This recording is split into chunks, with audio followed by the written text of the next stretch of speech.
Jeg begynte virkelig å tenke over alt de sa og alt de gjorde. Og der begynner vel kanskje også den her litt forvirringen. Det å også være ved siden av at han slo meg, det at han likte å ødelegge ting. Og knuste i biter mine ting. Vold i nære relasjoner et stort helseproblem og kan kalles for en global pandemi. Likevel snakkes det ikke nok om. I denne podcasten vil jeg fortelle historier om partnervold gjennom 8 anonymiserte menneskers erfaringer. Jeg har selv jobbet med denne tematikken i mange år gjennom å undersøke min egen familiehistorie og gjennom mitt arbeid som journalist. Og det viktig for meg at vi vet hva vi snakker om når vi snakker om vold. Hva som vold, hvor vanlig volden hvor lenge den sitter i, og at det mange der ute som vil hjelpe. Dette en podcast om vold og overlevelse. Mitt navn Madeleine Schultz. En kort advarsel. Noen av beskrivelsene kan være vanskelig å lytte til. Vi har unnlatt å ta med de groveste fysiske voldsbeskrivelsene i denne podcasten, men de historiene vi skal fortelle handler om flere former for vold. Det jo et begrep som har blitt kommet veldig inn i folketale. Mona Irene Hauge forsker i psykologi og dekan ved Fakultetet for sosialfag ved VID Vitenskapelig høyskole. Og hun har jobbet i mange år med å forske på volden i nære relasjoner. Og hvis du lurer på hva det egentlig innebærer, så har hun svar. Vold i nære relasjoner, det handler jo om å bli utsatt for vold fra en eller flere som du har rundt deg, som betyr mye for deg. Og det kan være en person som du har sterke følelser for, som du glad i, som du har tillit til, og som du deler ansvar med, for eksempel for barn. Så den der nære relasjonen, det en man ofte vil være glad i, eller en du har også et avhengighetsforhold til. Vi tenker veldig ofte at vold den fysiske volden, men vold mer enn det. Det jo også, all vold vil også være psykisk vold. Det å bli utsatt for fysisk vold, det veldig skremmende. Det gjør deg redd og usikker, og vil involvere også det emosjonelle. Men det også måter å bli utsatt for vold hvor det ikke forekommer fysiske slag, hvor det kan være trusler om hva som kan skje hvis du ikke gjør det den andre personen ønsker. Det kan være trusler som knytter an til barn, hva som vil skje med barna, med økonomi, med bolig, med venner og nettverk. Så vold ganske sammensatt. Det vanskelig å måle akkurat hvor mange mennesker som utsatt for vold i nære relasjoner. Men Nasjonalt kunnskapssenter for stress og traumatiske lidelser jobber akkurat nå med en ny omfangsstudie av volden i Norge. I den siste omfangsstudien vi har fra 2013, så kommer det fram at rundt 16% av befolkningen, både kvinner og menn, har opplevd mindre alvorlig vold, mens det 8% kvinner og 2% menn som har opplevd alvorlig vold fra partner. Går det an å beskytte seg fra å havne i en voldelig relasjon?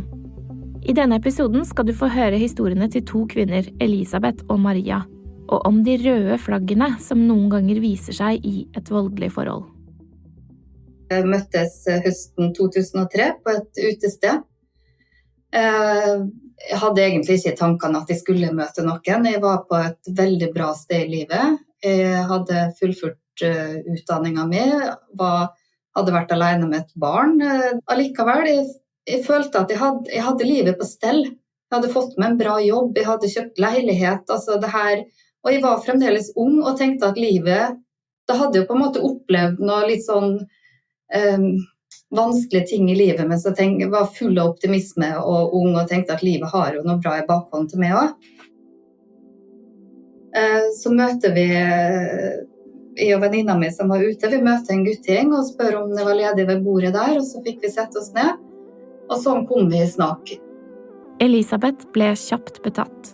Men var egentlig en veldig sånn fin type som var interessert, som spurte meg om ting, som var viktig for meg. Han spurte meg hvordan det var å være alene med det barnet, og han roste meg liksom så flink du har vært, og sa ting som egentlig ingen andre noen gang har sagt til meg. Snakket veldig mye om barna sine, og tiltalte meg veldig at han var så engasjert i dem. De fortsatte å holde kontakt, og det tok ikke så lang tid før Elisabeth og denne mannen her begynte å treffe hverandre ganske ofte. Det forholdet ble jo egentlig veldig raskt intenst. Og han var veldig god på å si de rette tingene uten å på en måte være sånn pompøs eller at han prøvde å imponere meg på noen måte. Han fremstod ikke sånn, han var bare sånn veldig sånn fin og kom på jobben min bare for at han måtte se meg. Sendte blomster til meg på jobben, ga meg en type oppmerksomhet som var bare sånn, oi, jeg følte at det vi hadde der og da var helt unikt og spesielt. Uten å ta med fortsettelsen, så var akkurat denne starten det beste jeg opplevde i hele mitt liv. Det helt fantastisk å være nyforelsket sammen med sånn type mennesker. Det jo det som gjør det også veldig skummelt. Når Elisabeth ser tilbake på begynnelsen, så ser hun jo at det var ting som skurret allerede da. Jeg var invitert på middag til han. Det var kanskje sånn date nummer 2 da, at vi hadde vært ute en gang, og så møttes vi, han bedde meg på middag hjem, veldig flink å lage mat, 3 retters og vin, og alt var veldig sånn fint, koselig. Og så sier han sånn i all sin vennlighet at, for jeg hadde på meg en ring, sånn, den ringen her betyr mye for deg, eller? Sånn, nei, ja, kanskje litt, jeg har jo arvet den da. Så det jo etter mormora mi, hun død, ja, det egentlig. Jeg gikk alltid og så på den ringen til mormor og syntes den var så fin. Hvordan det? Nei, jeg så veldig glad i gull, jeg skjønner. Og så ble jeg sånn, åja, så jeg tenkte, hvorfor sier han det? Det var litt sånn rart. Men det jo egentlig ikke en sånn frekk ting sånn der og da. Det var bare litt sånn rar ting å kommentere. Litt etter litt, og nesten helt umerkelig, så begynte Elisabeth å tilpasse seg. Ja, altså jeg begynte å vurdere jo hva jeg sa. Altså, sånn når jeg kom på middag til han neste gang, så hadde jeg jo ikke tatt på meg den ringen. Bare sånne små, bittesmå, egentlig ubetydelige ting kanskje, men det var det som med dette her, og det derfor du plutselig sitter i det også. Som å koke en frosk det et uttrykk som heter: når man varmer opp vannet frosken ligger i så gradvis at den ikke vil merke det før det for sent. Og så begynte han å fortelle litt sånn om sin lidelseshistorie fra det forrige forholdet, om hvor vanskelig han hadde hatt det der. Sånn at han var så glad for at han har møtt meg, for han syntes han fortjente å være lykkelig nå, og jeg var jo en person som kunne gjøre han lykkelig. Og med det så begynte et slags sånt ansvar nesten å bli lagt over på meg. Elisabeth utviklet en stor respekt og sympati for mannen hun hadde forelsket seg i. Kanskje var det også det som gjorde at det ble lettere for han å flytte på grensene hennes. Dette var jo en mann som la veldig mye av sin livslykke i bestemte former for sex. Han begynte ganske tidlig å presentere det for meg, og så var jeg ærlig og sa at det her ukjent, jeg uerfaren. Så jeg tenkte at hvor ille kan det være, liksom litt artig sammen med rette mannen. Det kan man jo gå om på. Og når du på en måte gir litt på den fronten der, og så ser du den der lykken hos han, og hvor høyt han elsker meg og verdsetter meg, gjør at du får litt sånn, oi, det dette som skal til. For da du jo kjempeforelsket. Og på det tidspunktet i starten av forholdet, når han lanserte at nakenhud og vanlig berøring ikke det som det mest fascinerende i min verden, jeg liker litt annet, så kunne jeg ikke på det tidspunktet forestille meg at han skulle stå for liksom de største krenkelsene og ydmykelsene på det mest private, intime område som finnes.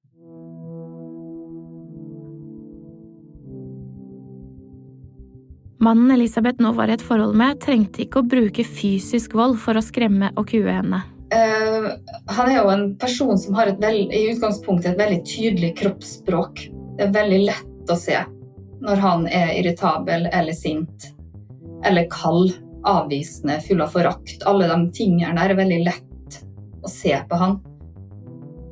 Han blir veldig sint. Han blir sint i hele kroppen og går ikke av veien for å slå den knyttneven i bordet eller i veggen rett over hodet mitt. Han har aldri slått med fysisk, men av og til når den knyttneven kommer rett over hodet ditt, så kunne det nesten vært lettere hvis den traff meg, for det hadde vært noe forløsende ved det på et vis. Ikke alltid at han sa ting, men han endret humør i forhold til ting som skjedde eller ting jeg sa, som gjør at jeg begynte å bli veldig forvirret, veldig utrygg. Jeg begynte virkelig å tenke over alt jeg sa og alt jeg gjorde. Og der begynner vel kanskje også den her litt forvirringen, at det hadde vært mye lettere hvis jeg bare kunne forstå hvordan han hadde det, og hva han trengte. Elisabeth sitter rett foran meg på en videolink. Hun kunne vært en hvilken som helst norsk kvinne i midten av livet. Tid og sted, eller flaks og uflaks. Det lite annet som skiller meg fra henne. Volden kan ta flere former, som for eksempel fysisk vold, psykisk vold, seksuelle overgrep, latent vold, omsorgssvikt, økonomisk overgrep, materielle overgrep, digital vold, negativ sosial kontroll, tvangsekteskap og kjønnslemlestelse. Forsker ved Nasjonalt kunnskapssenter for vold og traumatisk stress og professor ved Sosiologisk institutt ved Universitetet i Bergen, Margunn Bjørnholt, hun har jobbet med denne tematikken i mange år og har gjort seg opp noen tanker om hvordan man bør forstå volden.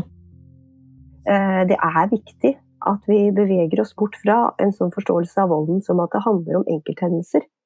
Fordi det akkurat det at det en form for altomfattende tvangssituasjon, hvor det kan være ulike konkrete uttrykk for den situasjonen. Det kan være fysisk vold også, og ikke minst seksuell vold, og andre på en måte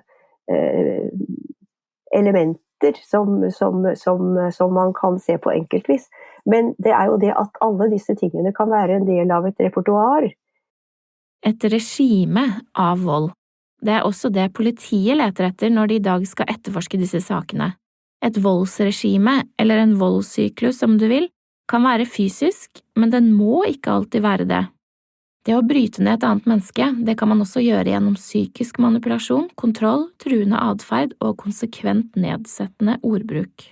Jeg tenker kanskje det beste å sammenligne med en gisselsituasjon.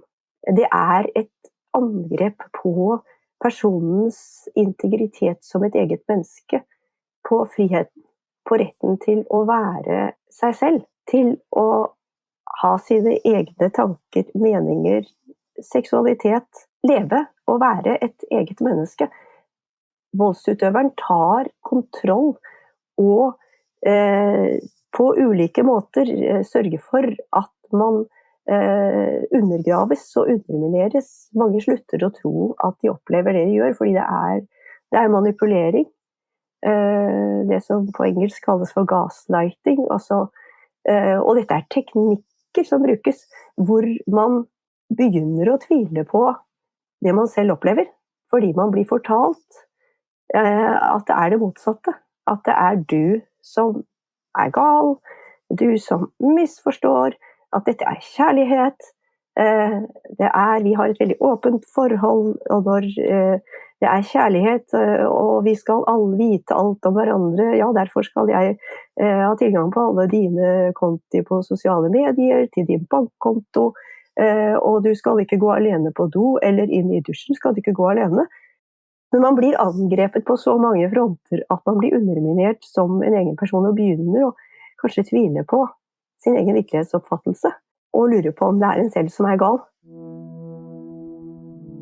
Det en skremmende tanke at man så lett kan havne I klørne på et annet menneskes kontroll over deg. Men når vi forelsket, så blir vi kanskje også mindre kritiske. Grete Nordhelle har jobbet som advokat I en del år før hun utdannet seg som psykolog. Og med begge de erfaringene I baklomma har hun både skrevet bøker om og jobbet med konflikthåndtering og manipulasjon. Og selv om det vanskelig å oppdage disse menneskene, så finnes det ifølge Grete likevel noen røde flagg. Et rødt flagg når noen blir ekstra hyggelig. Altså det blir litt vel mye, det for godt til å være sant, det jo et ordtak som heter, og det det faktisk. Det for godt til å være sant. Når det blir, ikke alltid, men veldig ofte, når noen blir veldig på, blir veldig aktive, veldig positive, veldig charmerende, så bør vi egentlig sette litt på bremseklossen. Det ikke så lett, kanskje, å sette på bremseklossen for en person som også kan få deg til å føle deg helt spesiell. Det som holdt på å si, hemmeligheten for en manipulator, det jo at de bereder grunnen. Og det alt dette her hvor de enten fremstiller seg selv som fantastiske, eller de sier at du fantastisk. Og de bruker ganske mye tid og energi på den fasen der. Fordi at når du har da fått tillit til den personen, for de bygger tillit. Når du har fått tillit, så slutter du å ha oppegarden din, vakten din. Da begynner du å slappe av, og da tar du for god fisk alt som blir sagt og gjort. Hvem av oss går egentlig rundt med garden oppe hele tiden? Altså egentlig så det veldig vanskelig å gjennomskue på kort sikt at det noe annet bak, at dette ikke ekte. Og vi jo ikke der helt totalt skjerpet for å forstå. Og noen ganger så tar det lang tid. Jo mer vi sammen med noen, jo bedre kjent blir vi med dem. Så jo mer begynner vi å se andre sider, og det blir vanskelig å opprettholde det spillet hele tiden. Da begynner det å slå sprekker, så det når de sprekkene kommer, eller det begynner å murre litt, det da vi ikke må skyve bort den murringen, men virkelig ta den inn og kjenne på den. Det viktig å si at det finnes nyanser her. Ikke all manipulasjon vold. Nordhelle skiller også mellom hverdagsmanipulasjonen og den skadelige manipulasjonen. Så hvis du har med deg barn I en butikk som da veldig interessert I et eller annet, og så begynner de oppmerksomheten der, og så begynner du å si, nei, men se bort på der da. En avledningsmanøver, det en klassisk manipulasjonsstrategi. Dette driver vi med alle sammen. Men det jeg mest opptatt av, det jo den skadelige manipulasjonen. Og det betyr at det ikke situasjonen som gjør at vi manipulerer, men vi har det med oss I vår personlighetskarakter, og leter etter mennesker vi kan bruke og manipulere dem, for å bruke dem til våre formål. Men selv når du har garden oppe helt fra begynnelsen av, så kan det være vanskelig å slippe unna voldelig atferd. Maria en kvinne som litt yngre enn Elisabeth, og som kom til Norge for en del år siden som student, fra et land lenger sør I Europa. Av sikkerhetsgrunner stemmen til Maria fordreid for å gi ekstra anonymitet. Det som jeg husker, det da vi møttes for første gang. Han virket kald og uinteressert. Det som jeg husker av den kvelden, at jeg hadde noen indre følelse at han ekkel. Det var noe som jeg ikke likte I det der første møtet med han. Selv om hun hadde en dårlig magefølelse, så ble ikke Maria helt kvitt denne fyren. Og så en kveld flere dager etter satt vi traff I hverandre. Så trengte jeg fikse en lyd, og ja, det var noe sånt, hvor han tilbyr seg å hjelpe meg. Så kom han en kveld og fiksa det, og så plutselig sa han, ja, da kan jeg bare, nå det for sent, og nå kan jeg bare overnatte her. Så sa jeg nei, det kan du ikke. Så jeg husker jeg åpnet døra, og så ble han litt sånn satt ut. Så gikk han den gangen. Så kom han en annen gang og sa at han skal bli igjen der, og jeg kan kaste bare han ut, men han blir her. Så ble han igjen, og så skjedde det at vi la sammen. Jeg søkte jobb på den tida, så dro jeg og søkte jobb og så videre rundt omkring. Leverte søknaden, og så begynte han å skrive sånn plutselig lange meldinger. At det var det beste sex han har hatt, og at han gleder seg å treffe meg igjen. Så det var ganske intens, det her. Vi så hverandre hver eneste dag. Han skrev hele tida. Han skrev at han har aldri hatt en sånn dame som meg, og at han begynner å bli forelsket, og at han vet ikke hva som skjer, og han klarer ikke å vente til jeg kommer hjem, og sånne ting. Jo mer Maria vikles inn i forholdet, jo tydeligere blir hans mørke side. Kanskje 2 måneder etter, han begynte å være sjalu. Da fikk jeg jobb, og han var først misunnelig at jeg har fått jobb, fordi det er veldig rart at jeg kommer fra et annet sted og får jobb her. Så begynte han å sjekke klærne mine da jeg kom fra jobb. Så han sjekket genserne og begynte å lukte alt og spørre meg hvor jeg hadde vært. Denne mannen brukte også Marias bakgrunn fra et annet land mot henne, som en del av den psykologiske nedbrytingen. Han pleide å si at jeg kommer fra en jungelland, og at stakkars vi har sikkert ikke fått noen utdanning, og utdanningen der er så dårlig. Og alt er dårlig, og vi har ikke lært noe, og vi er bare dumme, og så videre. Så pleier jeg å spørre han, ja, men har du vært og reist dit? Nei, det har han ikke, men det er man ser det i media, og alle er idioter. Og stjeler jobbene til han og andre.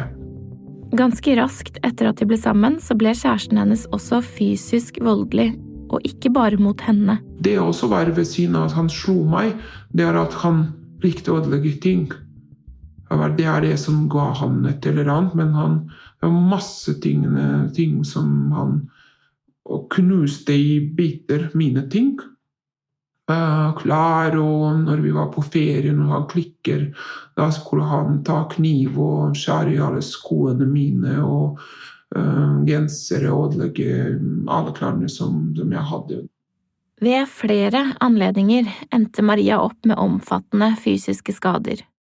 Hun ble oppfordret av en venn til å anmelde, men hun turte ikke, for hun var redd for at det skulle skade hennes sjanser til å bli værende i Norge og jobbe. En kveld ble hun banket opp og ble liggende i oppgangen av en bygård. Jeg har tenkt mange ganger på det. Det er ingen som den kvelden kom ut. Den kvelden fikk jeg masse blodmerker, ja, det var nesten begynt å blod. Han var en stor mann. For å sparke meg i ribbein og kaste meg ned trappa, og det er ingen som kom fortsatt. Maria kom seg til slutt ut av forholdet. Hun gikk til politiet og fikk beskyttelse. Men de psykiske arrene, de lever hun fortsatt videre med den dag i dag. Og noe av det vondeste for henne er å tenke på alle de årene som hun har kastet bort på denne mannen. År som skulle ha gått med på å stifte familie. Også for Elisabeth tok det tid å komme seg ut. I neste episode skal vi få høre mer om hvordan det gikk med den prosessen. Og så skal du få møte Anne. Og jeg skal prøve å gi deg et svar på et veldig vanlig spørsmål. Hvorfor går hun bare ikke? Er du utsatt for, eller kjenner du noen som er utsatt for vold i nære relasjoner? Sjekk ut dinutvei.no, ring ditt kommunale krisesenter eller VO-linjen på 116 006. Denne podcasten er produsert eksklusivt av Filt for Psykologisk Institutt ved Universitetet i Oslo og Norske Kvinners Sanitetsforening. Research, manus og klipp ved meg, Madeleine Schultz. Produsent er Anne-Gerd Grimsby Haarr, og koprodusent er Ida Palin Bostadløkken. Prosjektledere hos UiO Joyce Antonia Oyokoyo og Beate Seibt, som også ansvarlig utgiver. Takk til alle kilder som har delt sine historier og fagpersoner for å bidra med sin kunnskap. Podcasten støttet av Stiftelsen DAM.